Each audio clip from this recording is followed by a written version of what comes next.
Hey folks, my name is Pravus, and welcome to a new indie game called Mini Settlers. This is a minimalist automation/city builder game, though I will say there's also elements of puzzle to this game as well, because it turns out that trying to move large quantities of goods in a very efficient manner is a little bit trickier than you would think, but you'll see what I mean in just a bit. The game is releasing today on August 8th, and this video is sponsored by the publisher, Goblins, and a very big thank you to them for that.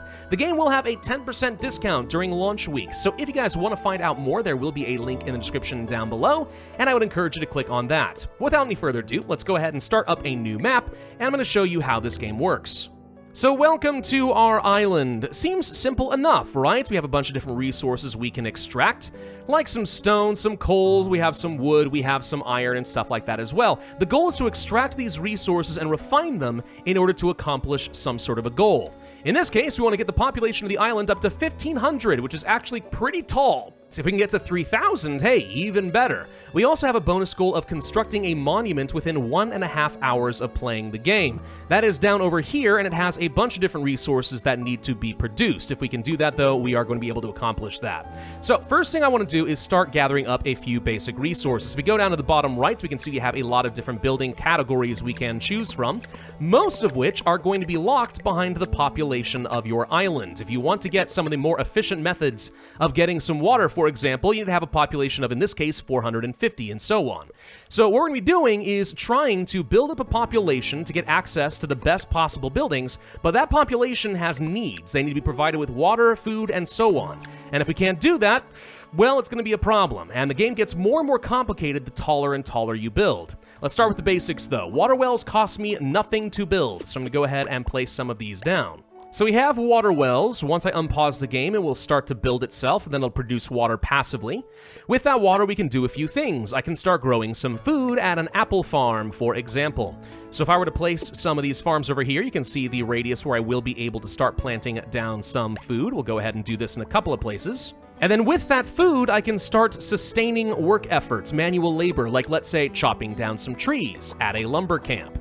So if I were to place one of these down here, you can see all the trees that would be affected. Let's say I want to do this in a couple places. But then once I have trees, what do I do with it? Well, I need to refine those into some usable lumber with the sawmill. That means I want to place something like this kind of close by as well. And then with that wood, well, we'll want to build some houses and a bunch of other things, but we'll come back to that in a little bit. For now, let's just start here. Let's go ahead and connect everything up. Now, this is, I think, where the big challenge of the game comes into play, logistics.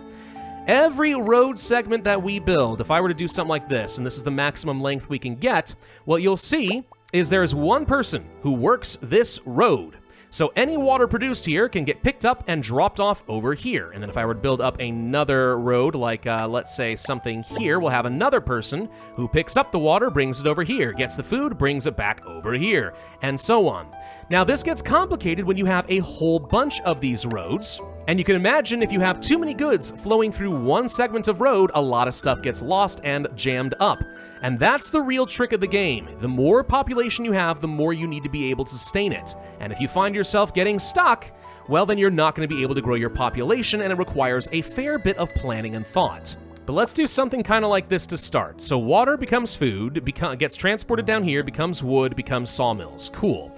I need to do something similar over here with some stone. Food needs to be supplied over here, otherwise people are not going to be doing any of the work. So we'll go ahead and set something up over here. Water becomes food, becomes stone. All right, that all looks good. Let's go ahead and unpause the game so you can start seeing what's going to happen. Everything is going to start getting constructed, and we can't do anything until this water is produced. So let's go ahead and move to speed 5 for a second. I'm just going to wait until this pops up. There it is. Now you can see what's happening. The water is being brought over exactly as I expected it to be. Food has been produced. It gets brought down here. There we go. Now it's going to get sent over. Okay, they're going to start producing that wood. Perfect. So once we have stone and proper cut lumber, what do we do with that? That's where we start growing up the population.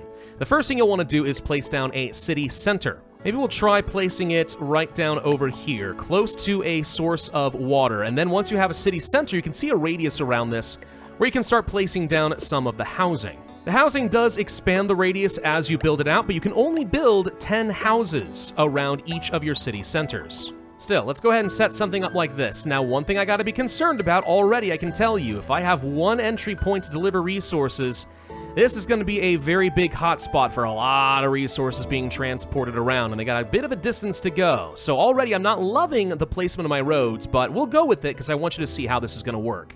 Also debating what's the best way to get lumber over here. It's kind of got a long way to go. We could kind of live with it as it is for the moment and just try to set up some more lumber operations over here, and I guess for now that's fine. Again, it doesn't cost me anything to place down these buildings. So it's really not that difficult to just go ahead and try some things, but don't be surprised if you have to delete a few things and kind of try again. Already, though, we can see that there's kind of a lot of resources that are stockpiling up right over here. We can't move fast enough with this one person, and we're going to start losing resources, as you're seeing now. We're producing food faster than I'm able to get it out the door, which probably tells you we need to change something up over here. Like maybe we should get rid of this road and have it connect directly here so we have a totally different person able to grab things at this point. There we go. Now we have 2 people working to bring food and water over here. I kind of want to set up another city center just to start growing my population extra fast. So we're going to set up another one over here and then have some more stone brought this direction plus the wood. There we go. Okay, so we're going to let this start to go. There's our house, by the way, getting built up. Now, houses will start popping up with needs periodically, like some food and so on. So we're going to see that in a little bit, and then we're like, give me some water! And then we have to kind of drop whatever we're doing to go get some water from the chain and bring it all the way over here. That's what you can see right now.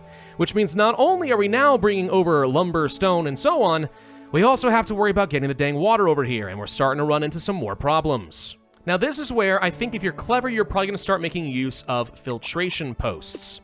You put these in a few spots, and what we should be able to do is start saying certain goods are allowed to go through this way and some are not, right? And you can have 2 different parallel supply lines, but hopefully they're more efficient. So let's actually consider getting rid of all of our roads, and yes, it's going to cost me some resources, but we need to rethink this because already I've outgrown it. So let's say what I want to do is have a road that goes up here. We'll place down one of these filtration posts like this and say only raw goods are allowed to come through here. So no food and water. There we go. Let's try something like this. I don't know if this is actually going to be more efficient. This is literally me experimenting right now.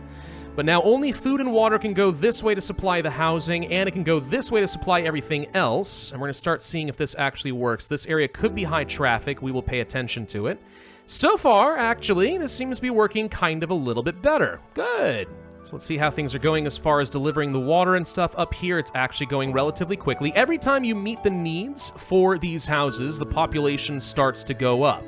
So we're currently at a population of only 24 out of the 1,500 people I want on this island, which, I don't know, maybe you can see why this is going to get a little bit tricky later. Clearly I'm not getting enough food over here. I'm going to go ahead and actually allow food this way, since a lot of the food up here is going to waste. So that helps. And ultimately, I think your biggest bottleneck in the game, believe it or not, is water, because without enough water to keep everything else supplied, you eventually come grinding to a halt.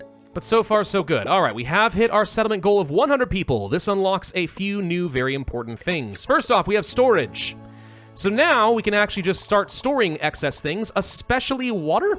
Because if we have extra water, I want to just keep building it up. I do not want this going to waste.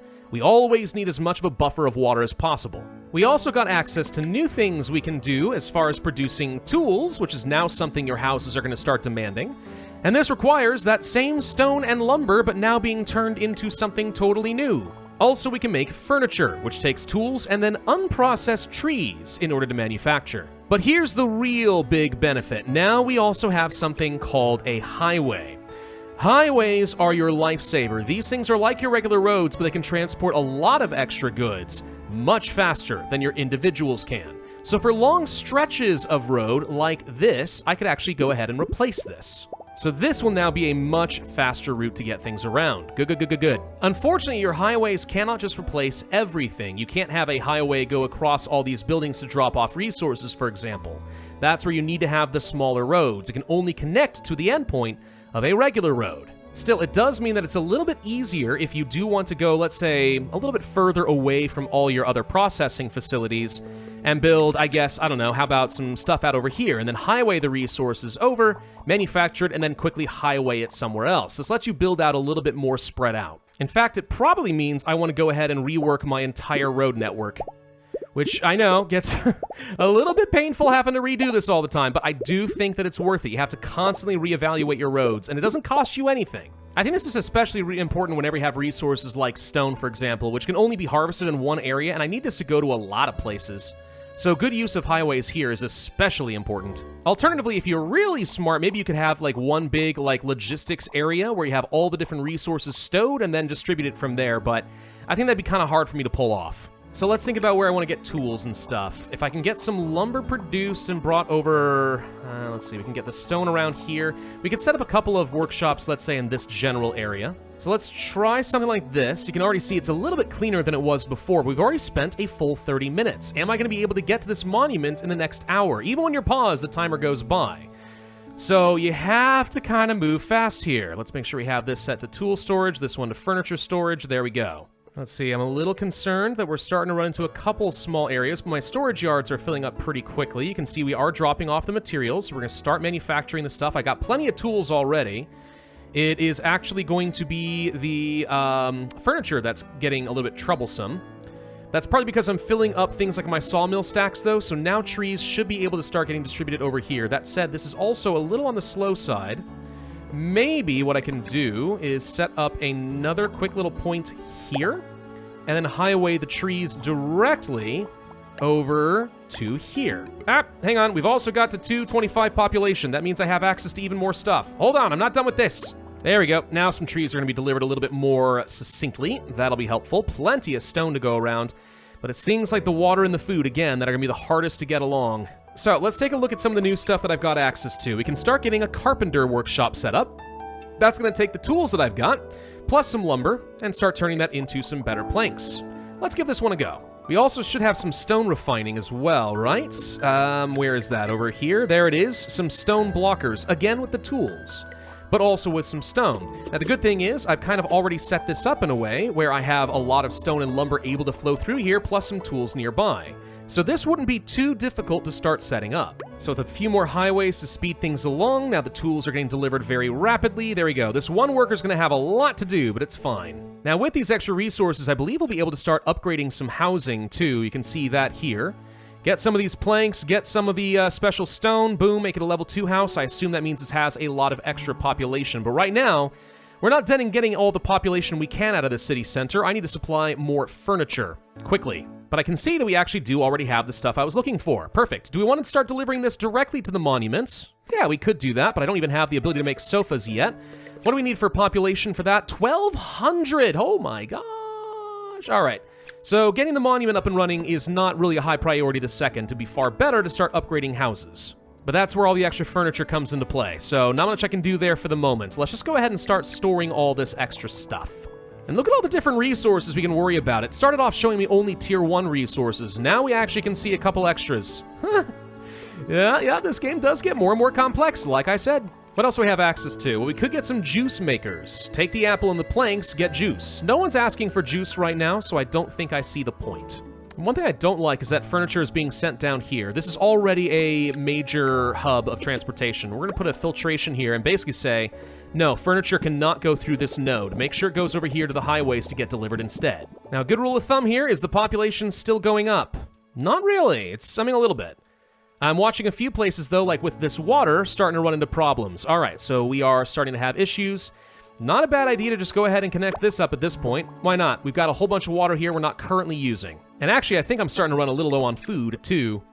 Maybe we can just place down one quick apple farm just to help sustain this neighborhood so we don't have to worry about it. Okay, now I've got more furniture than I know what to do with, so that's a good sign. How are we doing? Well, we can upgrade the city center. I'm gonna go ahead and do that. Let's go ahead and upgrade this city center. Deliver all the extra stuff. Let's do that in both locations. And now the houses are ready to get upgraded. There we go. All right, let's start making use of all this stuff. I'll start with just these 5 houses, but I kind of envision they're gonna have more demands once this is done. Still, if they let me get more population density, I'm not that far off of the 360 mark that I would probably want. Yeah, they want the juice. Aha! Okay, so by doing this, we've now set ourselves up for needing a whole new production chain. Let's go ahead and do exactly that with the juice maker. New location to drop off some of these planks. Apples are already being produced very close by. Convenient. Problem is how I'm gonna get the juice down here efficiently.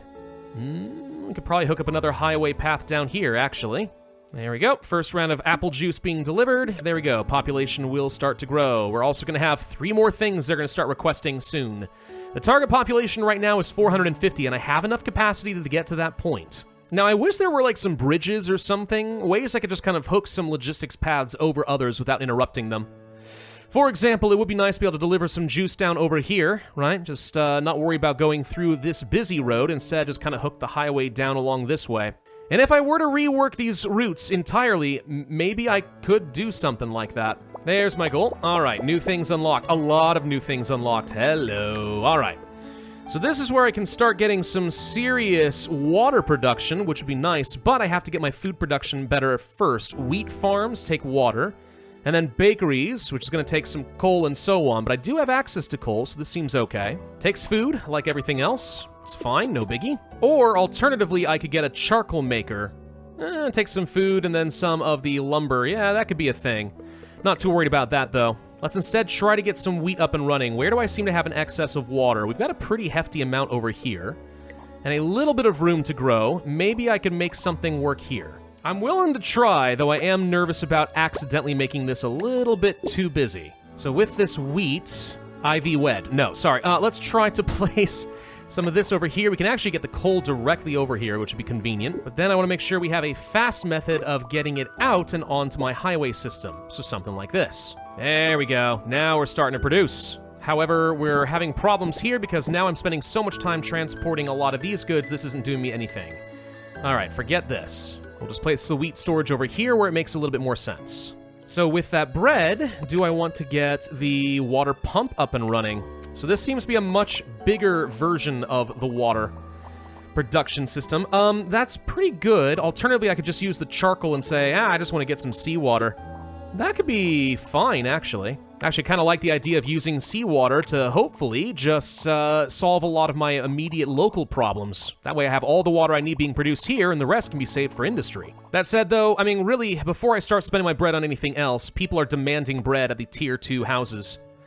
So I'm just going to have to make do with what I got, I think. Let's go ahead and start upgrading these houses. Now, I do think that we're going to need less and less Apple deliveries directly to the homes. So one good thing about the progression in this game is, like, I'm going to need less food production, like, directly here, but I do need to keep refining it. Basically, I guess what I'm trying to say is I don't need to have lots of apple production just for the houses, and I need to have extra apple production just for the juices, right? It kind of naturally gets upgraded to the next tier automatically. So if you had really good production the first time, you're probably good with what you need, and you don't need to double it. You just need to add on more to it. But I need to get up to 750 population next.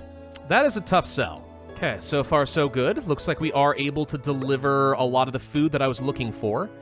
I am debating maybe shutting down a couple of the orchards down here and replacing these with more wheat. Alternatively, since I'm doing well in a lot of other resources, we could set up another population center, and that might be an even better decision. So we'll do something kind of like this. All right, so now we're able to stack up even more using all the extra apples and such I already have in production. Plus, it would be a shame to let all of these perfectly good furniture just go to waste now, wouldn't it? Honestly, I'd say things are flowing very smoothly right now. We're doing pretty good for ourselves. We can already upgrade this. Let's do it. Almost at 750 population. Almost there. We're 1 hour in, though. There we go. All right, new things unlocked. We can get iron and so on. Okay, hold on. So what are the new demands going to look like? People want whatever this is. Is that leather? No, that is paper. They want lots of tools and some lumber to be turned into paper. All right, and what are these advanced tools? They take iron and regular tools. Which means now I need to get iron up and running. See how much more complicated this is starting to get. Like I said, it's becoming increasingly a puzzle. Now, one area I'm getting bottlenecked in now is actually going to be stone. Because I need more stone to make more tools, to make better tools, so I can do more things. Kind of wish I didn't need to take stone tools to make iron tools. That would make a little bit more sense to me, but it's kind of what we're stuck with. So we're going to set up some new areas up over here. Some stone, some lumber, and we'll have a tool area that then gets shipped around over here. We also do have access to train stations now. I didn't think about that. That is a method where I would be able to transport large numbers of goods. Kind of tempting. Anyway, so once I have the iron... Oh gosh, it's not enough just to get the iron ore. I have to smelt this too. Of course I do. Right, so somehow I have to get coal up here easily. See, this is the problem. Like, now I feel tempted to actually just redo the entire system again and try to find a way to get a whole bunch of bulk goods all between different areas of the island. We're not going to do it, but I'm tempted. Whatever, we've got a direct path for some coal to get up here now. We could also consider doing some charcoal. Burn down the trees, make coal that way.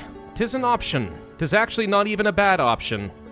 Maybe I should consider doing that. There we go. All right, we have our iron storage. That's good. Ah, but the mines here require bread, not apples.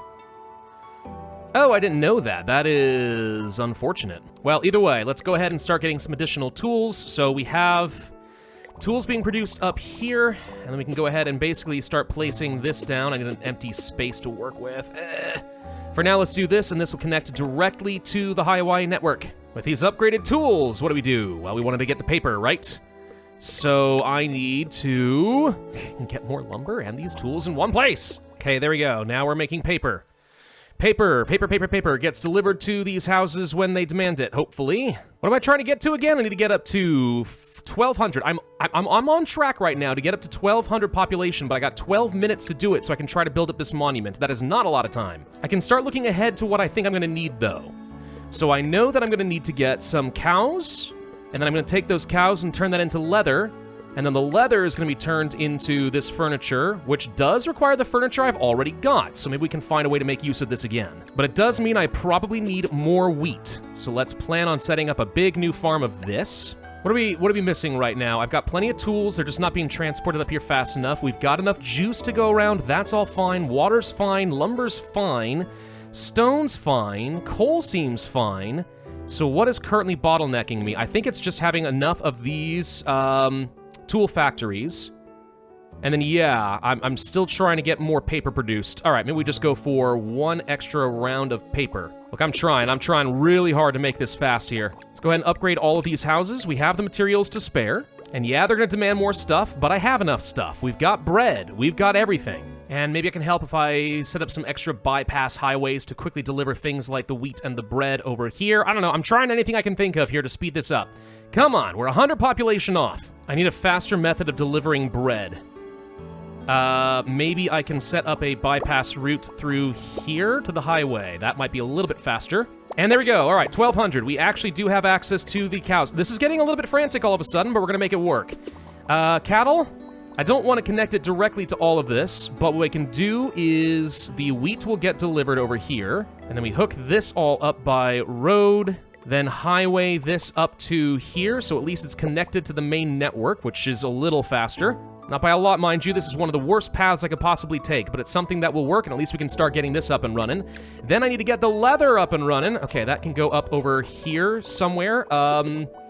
Sure, here. Actually, that's not too bad now that I think about it, because then I can set up a quick little route through here. There we go. So the cattle have a direct path to get to the leather, which is close to the tools. All right, and with that, we then need to get these sofas. And that needs the regular furniture. What can I do with that? We can place that somewhere down over here.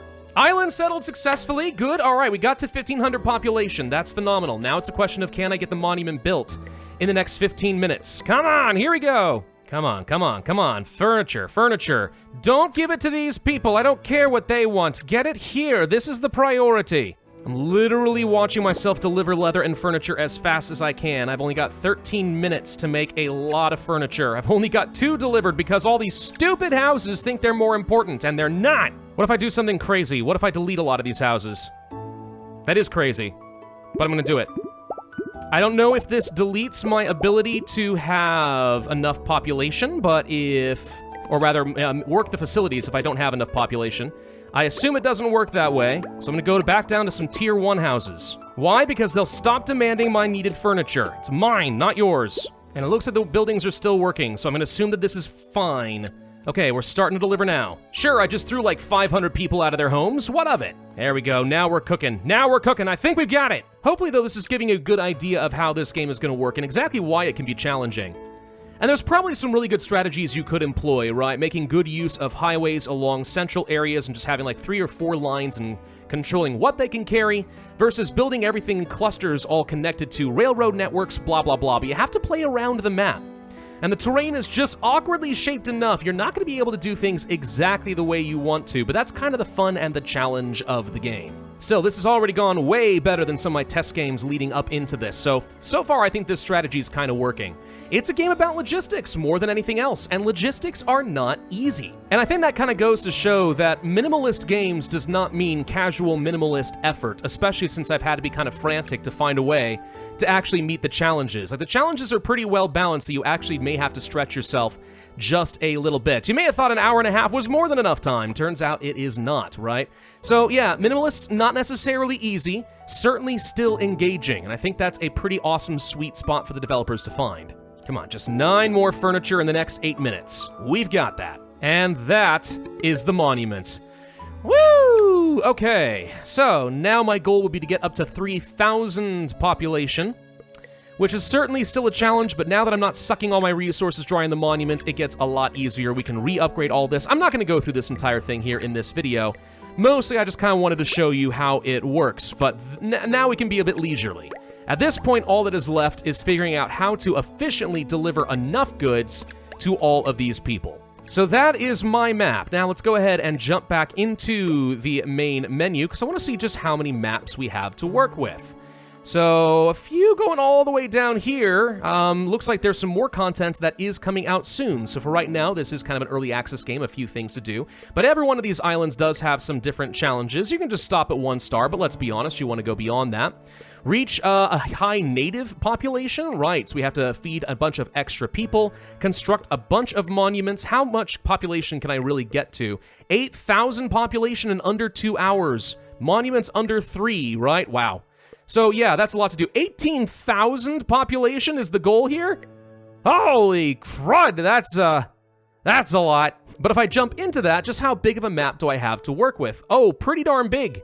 And it looks like we'd actually have to take advantage, I assume, of ships. Yup, sure enough, ports. So now the logistics add a whole new wrinkle into the game. Oh, that's pretty cool. So that's Mini Settlers, everybody. Again, very simple to get into, but it gets more and more complicated, and you're gonna have to start thinking a little outside the box as to how to manage those logistics trains. If you can do that, though, it's a very satisfying minimalist challenge. Thank you once again to Goblins for sponsoring today's video. I had a lot of fun with this, and remember, the game is currently on sale during the release week for 10% off, so if you guys would like to learn more, there is that link in the description down below. Otherwise, I would humbly ask that if you enjoyed this video, please consider hitting that like button, leave a comment for engagement, subscribe, hit the notify bell, and I will see you guys next time.